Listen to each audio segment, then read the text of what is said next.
11, less than 1 hour to go. It is the big day as Finance Minister Nirmala Sitharaman is set to present her 9th consecutive union budget today at 11 a.m.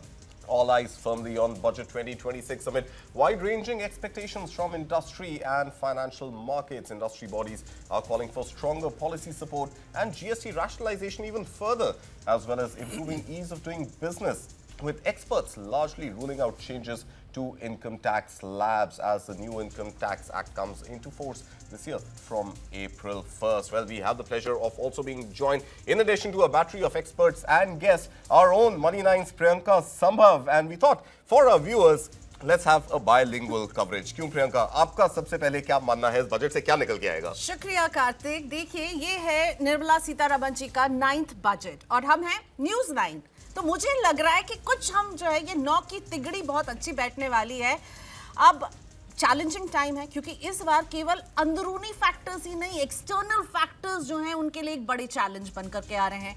तो बाहर के जो factors हैं यानी Trump साहब, उनको वो कैसे डील करने वाली हैं और ट्रंप साहब की छाप जो है वो इस बजट में दिखेंगी। भले ही निर्मला जी के मुंह से हम ट्रंप का नाम ना सुने, पर उनकी छाप इस बजट में दिखने वाली है कार्तिक। तो मैं बहुत एक्साइटेड हूं क्योंकि ये एक ऐसा बजट है जो रियल मायने में चैलेंजिंग रहने वाला है। Absolutely, challenges are plenty, geopolitical challenges and some domestic challenges. Even though we've seen, at least in the economic survey, that tax collection has been fairly robust. We've seen the contribution of the services sector being more than 50% to the GDP. We are also seeing an uptick in the manufacturing sector, but a common opinion that seems to be doing the rounds is that a lot more needs to be done. A lot more needs to be done to ease the compliance burden on manufacturers, especially the MSMEs.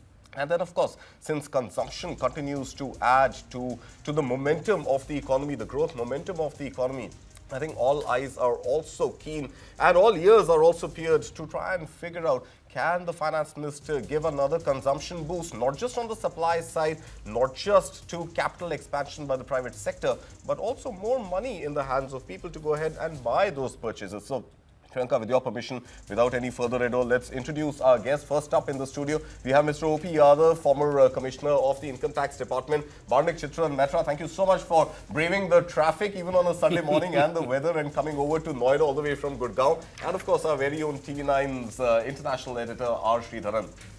To put all of our conversations into perspective, we thought it might be interesting to first look at this sort of fundamental financial policy tool called the Impossible Trinity and give it a little bit of a budget twist. And when we talk about the Impossible Trinity, it seems that right now there is a sort of impossible trinity that Finance Minister Nirmala Sitharaman is expected to deliver on. And the three sort of corners of that impossible trinity happen to be a low debt to GDP ratio. I think the finance minister is keen to push it to 50% of GDP by 2031. Then we are talking about job creation. We want more number of people employed, informal employment. And then add to that, the third one is MSME sector, export push to the MSME sector. Do you think it is indeed an impossible trinity, and can the finance minister deliver on these three? It's a tough trinity, Karthik. I don't think it's an impossible one. Because let's not forget that even already on the fiscal deficit front, India has done really, really well, despite the massive investment which the government has made in infrastructure.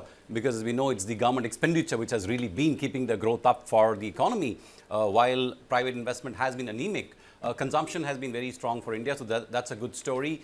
On the skill, I think it's more not just about employment creation, Karthik. I think it's about plugging the gap between the kind of skills we need today and what's happening to the economy in terms of the requirement of industry and services sector.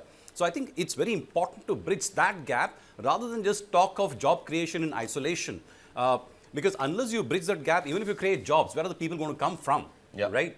And third, you talked about export push, export competitiveness. Push, right. So, this is a very difficult environment. This is the first budget that the finance minister is presenting in the post-Liberation Day tariff regime of Donald Trump. Yeah.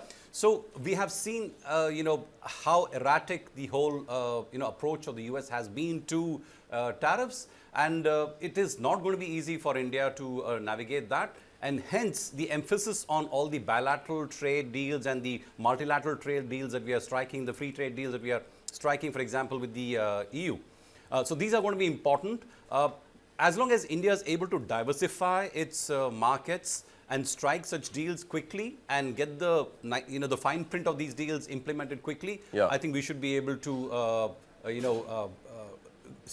keep our exports up. But importantly, Karthik, before I hand it over to my other panelists, I think the most important thing we need to take care of is the FII inflows. Yeah. I want to really take 30 seconds So to talk about comes it. back to the compliance burden and the fact that there are so many regulatory Confidence approvals level, required. Karthik. I think the foreign global investors work on confidence basis, and I think this time when we see that the whole world is aligned against us, in some sense there are countries which were our allies are suddenly now not our friends anymore.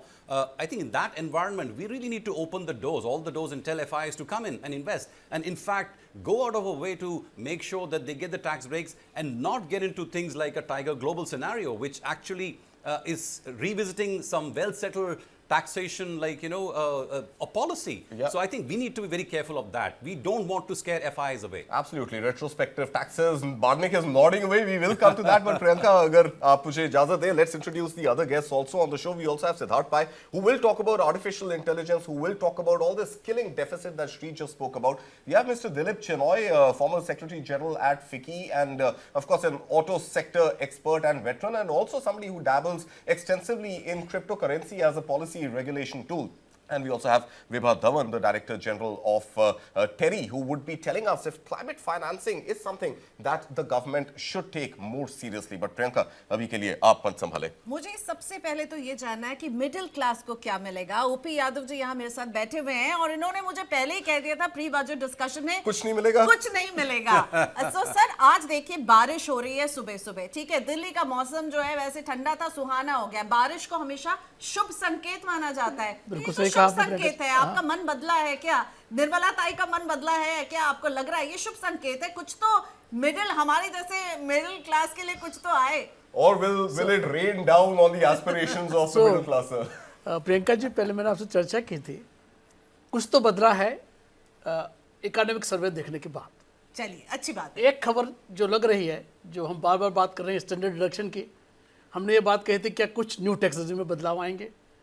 तो मुझे एक चीज़ लग रही है, क्योंकि economic survey में एक बात कही गई है, सबका बीमा सबकी सुरक्षा।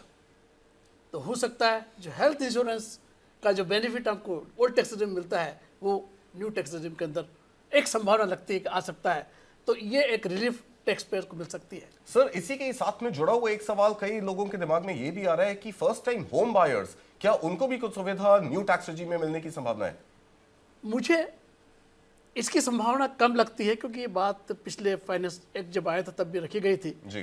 क्योंकि मैंने पहले भी बताया कि जो होम बायर्स हैं जो अपने सेल्फ रेजिडेंस के लिए प्रॉपर्टी को परचेज करते हैं उस पर डिडक्शन न्यू टैक्स रेजिम के अंदर नहीं है। लेकिन जो यदि आपने बाय किया और रेंट पे दे दिया तो उस पर तो डिडक्शन आपको मिलता है Right. सिर्फ न्यू टैक्स रेजिम में, एक्सेप्ट उसमें सेट ऑफ का बेनिफिट आपको नहीं है अदर इनकम के खिलाफ। राइट। तो मुझे नहीं लगता 24B में फिर से कोई बदलाव आने की संभावना है। ठीक है, लेकिन सेक्शन 80D आप कह रहे हैं जो हमें हेल्थ इंश्योरेंस की छूट पुरानी टैक्स रेजिम में दिलाता है, शायद उसकी एंट्री हम देखें। लेकिन कार्तिक, मुझे चांसेस, सच में कहूं, यादव सर मेरा मन रखने के लिए कह रहे हैं, चांसेस कम लग रहे हैं, क्योंकि Nirmala Sitharaman has been very clear that she does not want to get all the deductions and these kind of whatever kind of relief that we get in our old tax regime. Yeah, True. And I think to the new by tax regime. default, in any case, the new tax regime is what the government wants to push. And if you complicate it further with all these reductions, I think the efficacy of the new tax regime in any case gets questioned.